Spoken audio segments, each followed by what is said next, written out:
Hello and welcome to the program. My name is Luke Hunt and this is another broadcast for the Beyond the Mekong podcast series published by The Diplomat, and with me today is Bradley Merg, Associate Fellow with Pacific Forum, and today the discussion is Burma, Myanmar, and is it a failed state? Brad, welcome to the program. Thanks, Luke. It's great to be back. It is. It's good to see you again. The question about whether or not Myanmar is a failed state was put forward a couple of years ago by Tom Andrews out of the United Nations. Does Myanmar measure up as a failed state?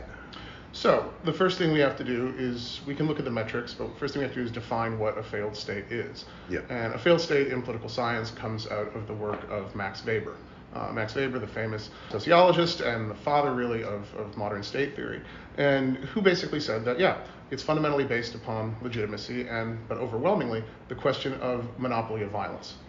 Does a state have a monopoly on violence on its territory? Mm-hmm. And very obviously, for the sake of looking at Myanmar, no, the government of Myanmar doesn't have a monopoly on violence. We know that the regular statistics doesn't even control half the territory of the country at this stage. So from a very, very simple definition of is Myanmar able to have that monopoly on violence, yes, I would say Myanmar qualifies as a failed state. Now, there's quite a few other and more expansive definitions. And violence sounds so harsh. It does. It doesn't. When you teach that to undergraduates, it's usually a bit of a shocking term, monopoly on violence.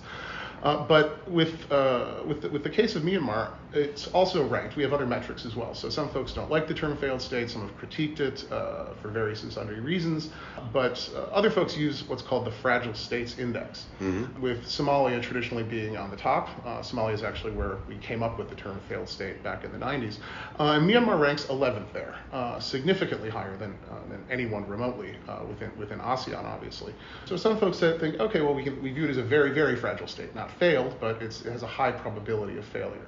And so it comes to the question of, well, what would that look like if we're simply saying it's a failed state in terms of political science definition versus what are other folks saying, well, we're warning it's going to become. And I interpret that very much as folks saying, well, that's the collapse of the junta. That's the collapse of the regime within country at the moment. Right. So according to other definitions, it's the government of the day needs to be able to control its borders. Yeah, which Myanmar does not. It needs to be able to police the entire country. Which Myanmar cannot do. And it also needs to provide basic essential services: water, sewage, health, education.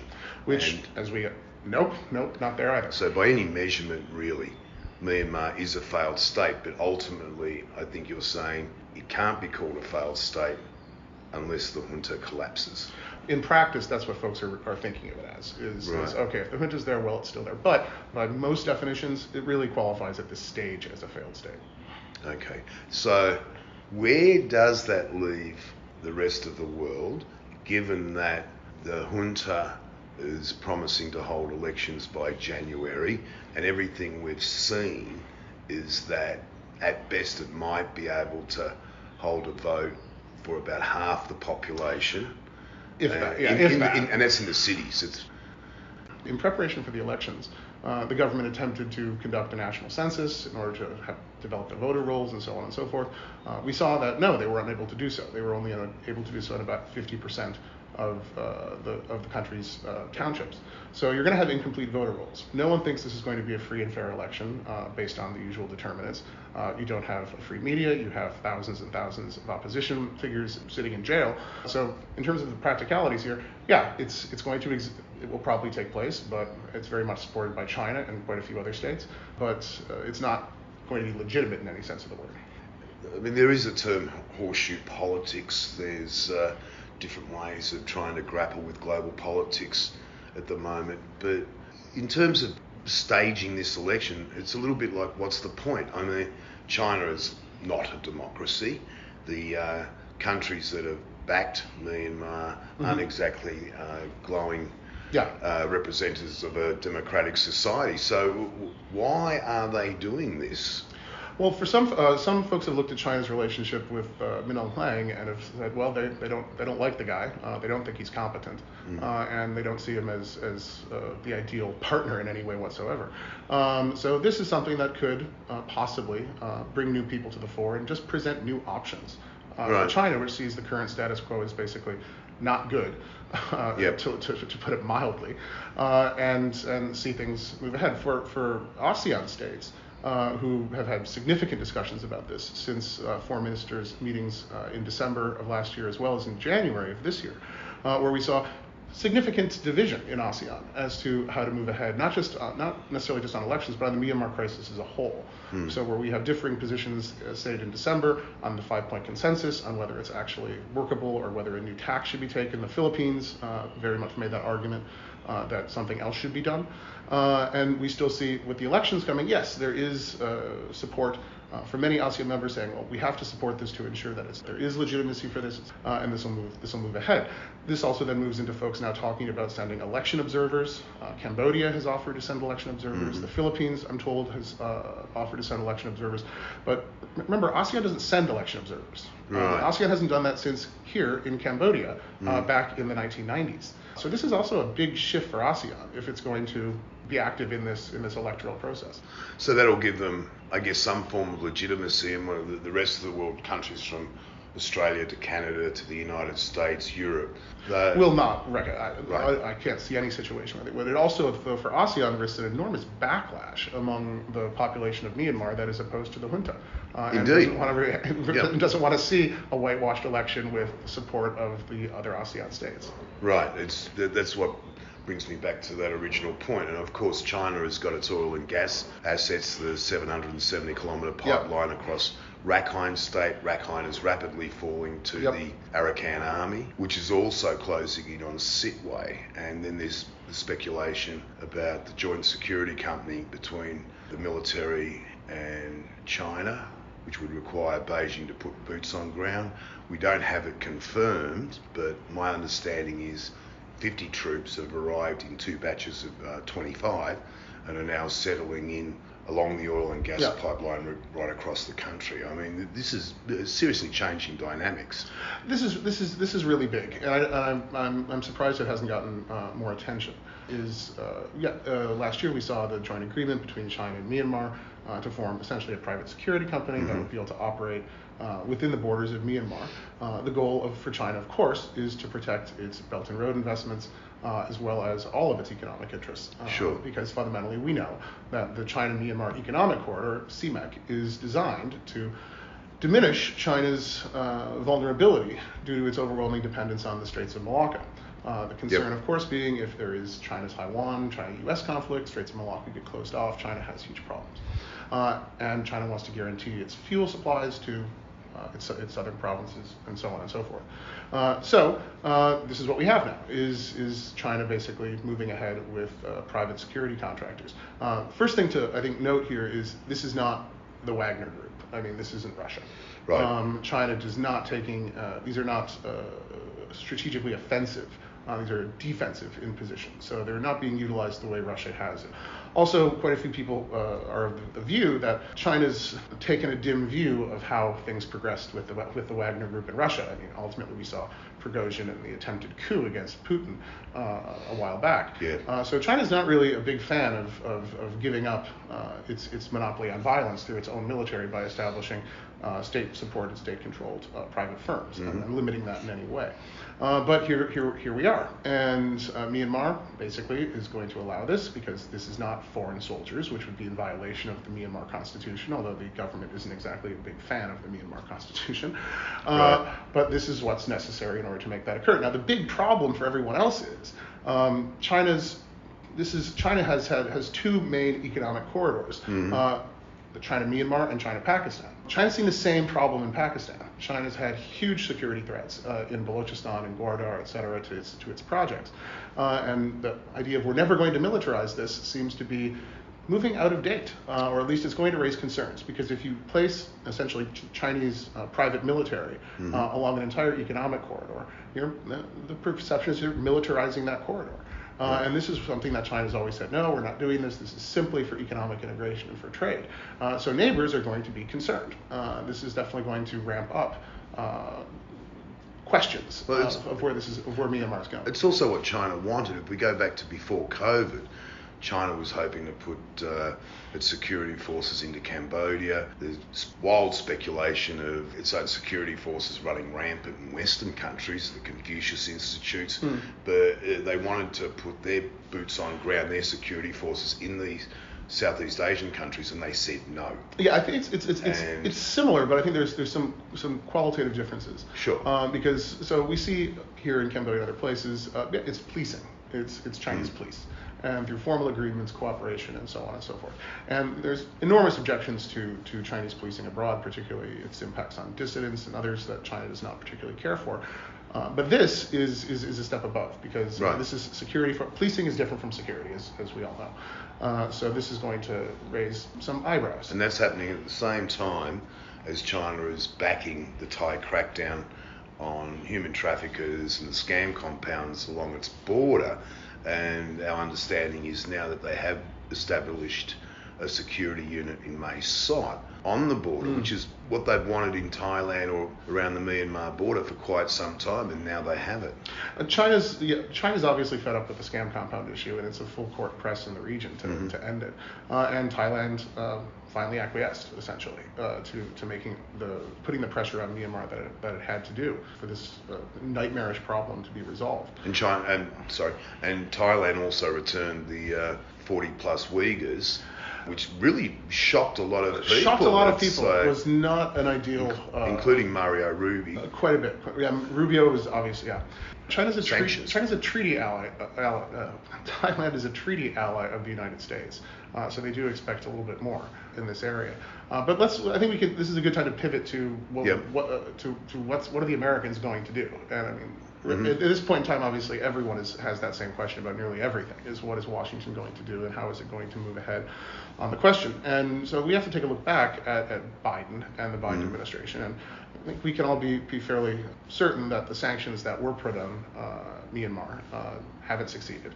There's simply too much replacement from other investors, other actors, and so on and so forth, including many from Southeast Asia. So while sanctions exist, they're not going to single-handedly end all of this, as we've seen since they were applied. Could Washington expand them? Yes. There are certain firms in Myanmar that aren't that could be further hit. That could be potentially useful.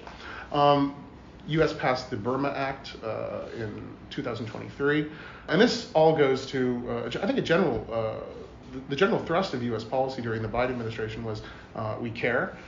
This is a problem. We're going to implement sanctions. We're going to provide humanitarian aid, and that aid ramped up and was a vital part for those opposition groups who were opposed to the regime. But there was always further steps that the U.S. could take. The challenge was always that China had very, very clear red lines of what it would respond to, and one of those obviously being the provision of lethal aid and so on and so forth. So the U.S. has been very, very careful not to overstep China's red lines. China obviously has enormous interest, as we've been discussing, in Myanmar. Where that goes from here is a big question. Whether the U.S. decides that it's going to take a more active role in the region. But at the same time, we have to look at Beijing's reaction to what Washington has done so far. And Beijing's view is, in my view, a misreading.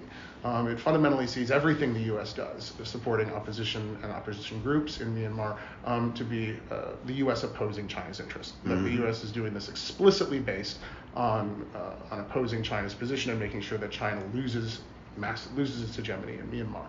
And that's a misreading by Beijing. They haven't really fully grasped it. But the concern obviously is if Washington does, under the new Secretary of State and the new administration, move forward with more high-profile activities or anything that could come close to China's red lines, that they'll simply see this as further evidence for their current worldview of Washington-Beijing conflict over Myanmar. There was a lot of speculation in regards to what Trump may or may not do. And the kind of got a global focus on everyone, which is a bit disturbing. When it comes down to what's actually happening on the ground, there's the USAID cuts, which has impacted on the the poor, the refugees. Oh, significantly.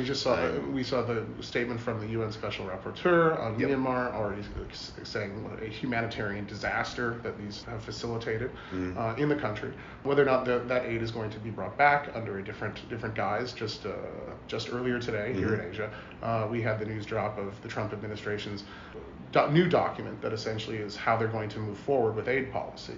And the new entity that will be under the State Department to coordinate all of this, et cetera.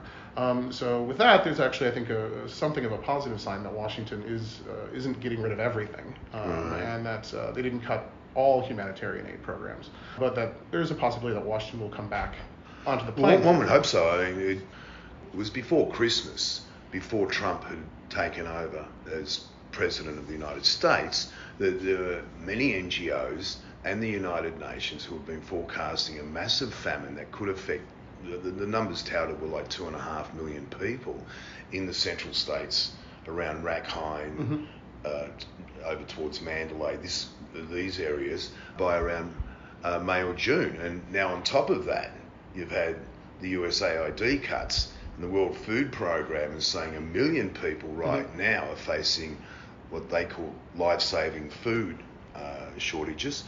And it's not a good look. I think what I'm getting at is that the information that's coming through from the media is that Trump has got this overall world view and absolutely no idea of the damage that's being caused to individuals on the ground.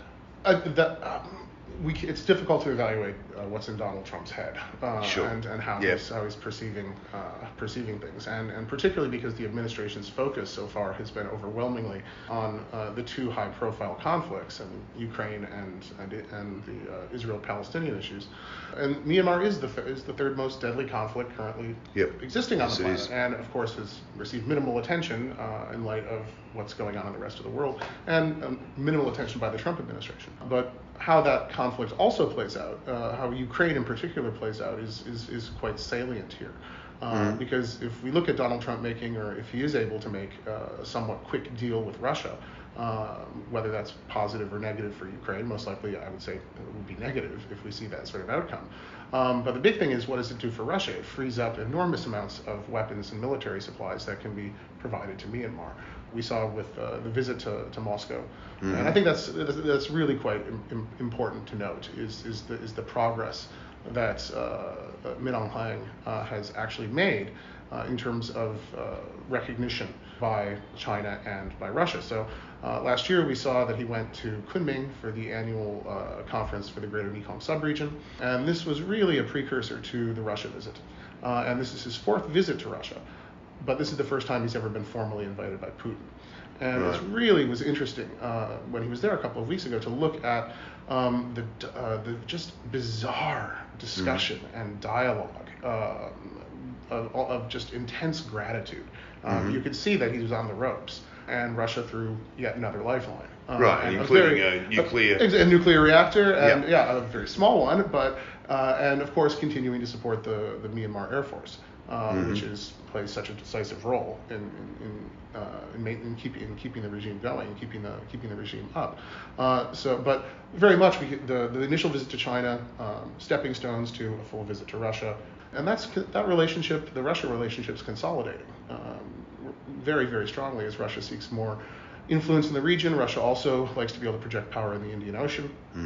But the knock-on effects as well, we don't want to just include Russia's role, China's role, the United States' role. We also have to look at India. India, also we saw a really significant shift last year in how it was approaching the question. India has continued engagement with the State Administrative Council, and historically had not been engaging with opposition groups, et cetera. That changed last November when, yes, Delhi invited government officials, but then a second round of discussions with opposition figures. And India has really, really serious challenges that it has to confront with the Myanmar question that are distinct because of its geographic location. Right. As we all know, in eastern India, we see significant conflict, sectarian conflict between Christians and Hindus, and many of these groups, in particular, have ethnic relations across the border in Myanmar. And of course, the question of gun running between Myanmar and India that exacerbates that violence in India. India then announcing we'll have the entire border fenced in 10 years. But yeah, India's got a much bigger challenge at this point. Right, and what they'd really like to do is develop the road networks from India across Myanmar and straight into Southeast Asia's heartland. This was always before we had the coup. We were looking at India's previous Look East policy, then its Act East policy, and it really seemed we're finally going to move into a period where India is going to develop that East-West economic corridor through Myanmar.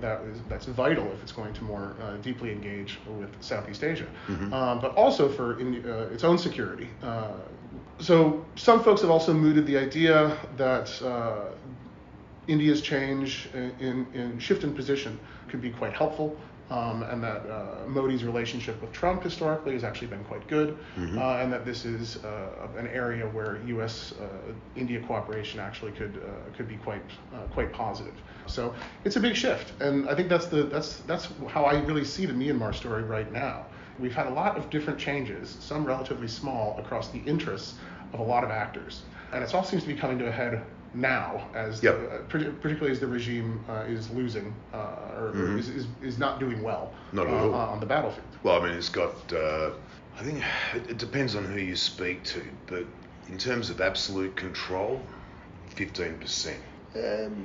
Control which is disputed, perhaps 40%. The NUG would like to claim a bit more, but either way, it comes across that if it wasn't for the support of the leaderships in Russia and China, Myanmar would struggle to be anything but a failed state. It's someone precisely. You're not going. This is not a government that can survive without external support at this point in time, and external weapons in particular. And hence the Russia relationship so important, China's relationship as well. And China, of course, has the fear massively that the country will fall apart and balkanize, because also China is a border state. As we know, and it's had significant challenges with the Shan groups in the north, and we have seen fighting spill over into Chinese territory, requiring China to basically conduct live fire exercises and make it very clear, no, please don't do this. This is a mistake. So China needs this to fundamentally. China does not want a balkanized Myanmar. And a balkanized Myanmar also creates much more possibility of greater internal conflict over time. So this is not an outcome that anyone wants overall. But so propping up the current regime and keeping it alive. Stabilization is the name of the game for China. Stabilization is also the name of the game for ASEAN. And stabilization essentially means keeping we're gonna have those elections. Yeah, we're gonna have those elections. Well, that's what everybody's come up with at the moment. You spend time up on the border regions of Burma, and it just seems to be no chance in hell, quite literally, that the Karen are not going to declare independence. That the Arakan Army is not going to declare independence. That there's half a dozen other states around that. Whether or not they can and economically survive is another question. And then you've got the National Unity Government, which claims to represent the 20-odd ethnic armed organisations and the People's Defence Forces, the PDFs. You speak to those people on the ground and they don't view it that way. And they don't see Myanmar as coming out of this with the same geographical boundaries as it once had. So it's very difficult to kind of what is going to come out of this, but I think there's a general feeling that it's approaching. There does seem to be I think we've moved beyond the discussion of it's just stalemate. Right. And I mean, a lot of folks say, it's a stalemated conflict, and that seems to have changed in the last 6 months or so. Yep. Even going back further, I think. I mean, going back almost a year, where folks are looking at the shift. No one knows what this is going to look like, but the general feeling is it's approaching, whatever. Well, I think that's absolutely true. Is that there's a sense of imminence almost. That the period of stalemate that many people saw as stalemate is over. And that the conflict is moving ahead, or at least there's a lot of moving parts that are putting a lot of pressure on everything. But ultimately doesn't change the fact of if you are one of the ethnic armed organizations, how have your interests changed? Have your interests changed? Yes, because they've taken a lot of territory, because they have been quite successful in their outcomes. That, to my mind, doesn't exactly yield an organization that's going to say, all right, time to negotiate, and we're going to give up our what we've gained in terms of territory. We're going to end our, in many cases, multi-decade fight for sovereignty or fight for self-government. It would be rather odd if on the precipice of what many see as victory, that they would just throw it away and say, let's go back to a federation and let's go back to this. How do you rate Malaysian efforts as chair of ASEAN? I ask that because the EAOs and PDFs don't have a lot of time for ASEAN. ASEAN has really dropped the ball. Their 5-point peace plan has amounted to not much more than nothing. But at the same time, Malaysia has been cited by the ethnic armed organisations as a potential negotiator. They, along with Indonesia, they have mutual interests in terms of the Rohingya and the Muslim populations. And I think under Anwar Ibrahim, they've made it known that they do want to push ahead with this issue, and that ASEAN can't just sit on its thumbs and spout more statements. No, and Anwar Ibrahim's been very, very clear about seeking to resolve this during Malaysia's chairmanship. He did this in myriad in speeches leading up to Malaysia's chairmanship and in more recent speeches since Malaysia's become chair. I think the real question, though, is how much influence does Malaysia really have over the EAOs? And it's not a lot. There's a number of ways that Malaysia can go, as chair, can go about this. One colleague has suggested that it reinvigorate ASEAN's commitment to the R2P doctrine, responsibility to protect, and which ASEAN did adopt in 2005, but hasn't really done much with. But it's there as something that ASEAN supports, which could provide more justification for becoming more deeply involved. But I don't think we've seen from ASEAN any enormous progress. They're still figuring it out, and there's differing views among differing members. And that's, of course, the challenge of the consensus-based model of ASEAN. It's a consensus-based model. Right. And it just doesn't. It's not the most flexible. And at the same time, you have a huge threat for ASEAN here, because, okay, what happens to ASEAN centrality if someone else is essentially taking the leadership role? Right now, the leadership role for this looks like it's being held by China. China's the one that is able to exert pressure. We saw that with the pressure on its shift regarding the three brotherhoods groups. And we see that with its shift back to supporting the administration in Myanmar. That's not ASEAN leadership in ASEAN questions. That's Chinese leadership in ASEAN questions. Now, ASEAN has mooted and has recognized this to some degree and saying, well, maybe there needs to be another external partner involved. How that develops and evolves, though, is still being worked out. Would China be a contender for that role, or is it too close already? Oh, I think China's already there. And it is able to exert the most pressure. So who would you tout as a potential external partner? Well, that's it. Is that nobody else seems really excited to take on this role. As we talked about, the U.S. could, and there are significant security implications for the United States to the Myanmar conflict. I mean, the obvious one being scam compounds and scam centers, and which have flourished in Myanmar, as we've all seen. But the simple geopolitics of it, the location of Myanmar, and becoming more deeply a client state, seeing Chinese naval resources using Myanmar ports, etc. These are all things that should scare Washington very much. But we still don't know where they're going to go with this. That's what I was going to ask you next, actually. I think the importance of ports is never given the gravitas that it actually deserves. The Americans did make quite a fuss for a while about the Ream Naval Base in Cambodia, and often citing it as China's second international port after Djibouti, and Djibouti has a lot of flags are flown in Djibouti. I mean, India's expressed concerns about the Chinese signal bases on Myanmar, the Coco Islands. So other folks do have an interest. India is a potential actor here. Some of the more traditional folks you'd look at for activity in this space, Japan, probably not. Japan's what about the UK? Taken a very given its colonial history, but it's like, France still steps in with its former colonies on occasion, Cambodia being one example, and the Paris Peace Accords. But I can't say I've kept up with the nuances of UK-Myanmar relations since the coup, but I don't think they're in. I don't think anybody who's not. Choices are limited. Yeah, the choices are highly limited. Mm-hmm. Because remember, if anybody comes in, it has to be with ASEAN, or else you're basically perceived as operating against your commitment to ASEAN centrality. And the one thing everyone says is, we love ASEAN centrality. And if ASEAN doesn't act and Myanmar does break up, I think I've been pushing this point home for over the last 18 months. The military cannot win. If Russian arms come in, it could make a significant difference, but the wet season's arrived. You've got to fight in the jungles, and the jungles have a nasty habit of levelling the playing field. And it's to the point where, okay, it might extend the military's grip on what power it has, but the idea that of Asian centrality, okay, fine, but you might lose Myanmar as a country, and what are you going to do then? Karen state.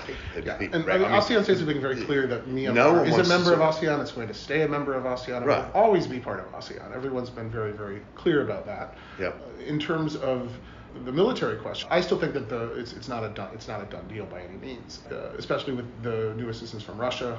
The one area where Myanmar's performed woefully and is not caught up, and it now appears to be catching up, is drone warfare. And the new supplies from Russia, etc. China's provided in the past, but this is something that could be quite positive. Yeah. Also, when you see the decline in, again, humanitarian aid from the West for that's supported opposition, you do see a shift in resources. And then of course, Myanmar supposedly has 5 uranium deposits. There was the head of the Yakuza who is going to be sentenced in a Manhattan court on April 9 for attempting to smuggle out nuclear parts, Kevlar, but also enriched uranium. It came from somewhere. And interestingly, Japanese don't normally get prosecuted abroad, but he has been nabbed, he has confessed, and he will be sentenced on April 9. And then in the background you've got the global search for rare earths and minerals, which apparently... Myanmar is about 15% of the global supply, which goes to China. Yep. And China is not the largest producer, but China's the largest processor of rare earth minerals. So this is very much, yes, everyone's firmly aware that Myanmar's one of Myanmar's values for Beijing is precisely that, these rare earth minerals. And that's unlikely to change if the government stays in power. And of course, the UN envoy for Myanmar, the former Australian Foreign Minister Julie Bishop, she seems to be in a bit of hot water. She's not responding very well after being accused of conflicts of interest, her personal companies being tied in with uranium projects in Greenland and doing consulting work for China. It's pretty dodgy for a UN envoy. All the right other qualifications. Former foreign minister, as well as her academic she's chancellor at ANU in Australia. But no, she definitely hasn't handled this well. And it gives it's a stunningly bad image. Well, what bothers me about her appointment is that the position was left unfilled, I think, for about a year. They had a general night session, I think it is, on Myanmar around about April last year, where the UK came out and said that we need this position filled. And Julia Bishop's name was put forward. She got the job. She didn't say a word about Myanmar for about 6 months, but she did go to China. And in response to these allegations, which came out of the Australian newspapers and was then followed up by the Justice for Myanmar project, the best I can see for a reaction is one email to AP, Associated Press. One would expect more. It is surprising. It's also surprising in light of, and I think one thing that everyone we need to take note of now is how many special envoys for Myanmar there are. Right. Because, we have our Australian for the United Nations, we have China's, we have Deng Xijun, and for ASEAN now, of course, we have our old friend, Thaksin. Right, Shinawatra, yeah. Who, of course, doesn't maintain ideal relations or positive relations, it seems, with the EAOs. But his history in terms of business deals has been rather bright. But hey, he spent Songkran 12 years ago with Min Aung Hlaing, as a colleague noted. Right. So we have, and Malaysia has also gone ahead and appointed its own its own essential envoy for this. The United States, which most people don't know, actually has a position, has a special representative for Myanmar, et cetera. That position's been vacant for quite some time. Whether or not the administration decides if it's going to take a real serious approach to Myanmar, it's not just going to be on the sidelines. Appointing someone to that position is probably a key indicator if the Trump administration fills that long vacant role. Right. So ultimately, the politicians that have been surrounding this conflict, either in Myanmar, but whether it's in the United Nations, China, Russia, the United States, Australia, where the UK sits on its former colonies, wherever that, it's all damn confusing, and it always seems to be light years away from what's actually happening on the ground. There seems to be this kind of when governments adopt that this is our policy. Taiwan is an integral part of China. It is ours, and you can't deviate around it. It's just flat, and it's like Myanmar. It's a country. It will hold elections. Shut up and go away. Elections are, as we move ahead through this year, and this is going to be I think the election question is just going to be massive. Because the divides are going to be pretty obvious. If ASEAN does move ahead and basically say, okay, we're going to support this, and particularly if it says, oh, and we're going to send observers, and there's no way to hide that that's an enormous break in ASEAN tradition for the last 30 years, and really goes to some of the questions of, okay, how do you send election observers in a context where you don't interfere in each other's affairs? If an election observer can't do say his anything. job. So if it's an official election observer, how is it able to work? There's workarounds as well. Others have noted you could simply send party representatives rather than a fit, but still, it's a shift if this moves ahead. And it also raises severe questions of if these elections are held with less than 50% of the population even able to vote. Remember, you also have 2.5 million people displaced outside the country. We'll be in a situation of watching ASEAN members, some of which are solid democracies, essentially supporting what is on its face for everybody a fraudulent election, and with an outcome that in no way is representative of the Myanmar population as a whole. And that's not a great look, particularly in a region where we've seen very consistent signs of deliberalization, of the rollback of democracy. How do you see it rolling forward beyond January? More of the same? The thing about this is there's so many variables on the table. It's incredibly difficult to make any sort of projection as to where things stand, or where things are likely to go a year from now. Partially because we simply don't know one of the big actors, what the United States is going to do, and ASEAN hasn't reached a conclusion. But if I was thinking, if I was pressed, I would say most likely more of the same. I think that we will have obviously lots of activity and lots of discussion and so on and so forth. But if China is able and willing, which it appears now to do, to fully support the State Administrative Council, Myanmar is able to basically continue to exist and protect what territory it does have with renewed Russian weapons supplies, then it's not looking as though we're going to see a massive color revolution, a massive shift. Well, that's been tried. It has. And at the same time, I think there's also questions of looking at just simply the dynamics of where the opposition, what they're facing and the reality. How do you move ahead when there's been significant dysfunction within the NLD?